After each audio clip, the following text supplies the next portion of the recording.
Today I want to talk to you about something that was a true miracle and read to you from Exodus chapter 14, verse 21. That's where we read this.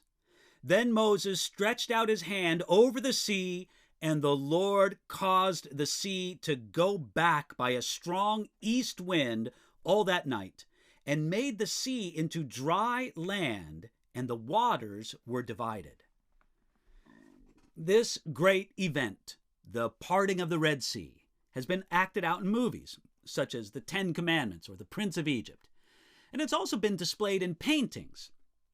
Some people wonder if Moses really did stretch out his hand over the sea, and if it really did part in two, allowing Israel to pass through the Red Sea. Now, we don't know exactly where this place was and what the exact geography was, especially what it was like thousands of years ago. This is especially true because an area like this can change every flood or drought season. We do know that there was enough water there to trap the Israelites and then later to drown the Egyptians. We can suppose that this was at least 10 feet or 3 meters of water. We can also suppose that the distance across was not so wide that it would not allow a large group of Israelites to cross over in one night. No matter exactly where it happened, it's entirely reasonable to believe that it actually did happen.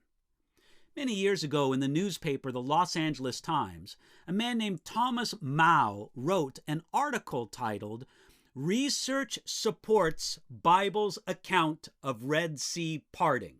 By the way, I like that headline so much, I'm going to read it to you again. Research supports Bible's account of Red Sea parting. And this is what Thomas Mao wrote in this article. I'm quoting now.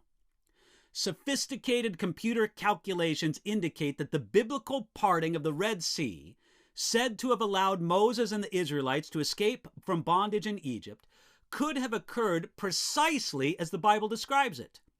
Because of the peculiar geography of the northern end of the Red Sea, researchers report Sunday in the Bulletin of the American Meteorological Society that a moderate wind blowing constantly for about 10 hours could have caused the sea to recede for about a mile and the water level to drop 10 feet, leaving dry land in the area where many biblical scholars believe the crossing occurred. Now, I find that to be an adequate scientific description of how it might have happened. But to be honest, I much prefer God's telling of the story found in Psalm 77, verses 16 through 20. Ready for this? The waters saw you, O God, the waters saw you. They were afraid. The depths also trembled. The clouds poured out water. The skies sent out a sound. Your arrows also flashed about. The voice of your thunder was in the whirlwind. The lightnings lit up the world. The earth trembled and shook. Your way was in the sea, your path in the great waters, and your footsteps were not known. You led your people like a flock by the hand of Moses and Aaron. Now that's quite a description from Psalm 77. It usually is not wrong to analyze God's work, whether his work is in history or in our day-to-day lives. But it should never rob us of the wonder and glory we find in just praising God for his marvelous works, no matter how he chooses to do them. The same miracle-working God who led his people like a flock by the hands of Moses and Aaron, he's also here to lead you today.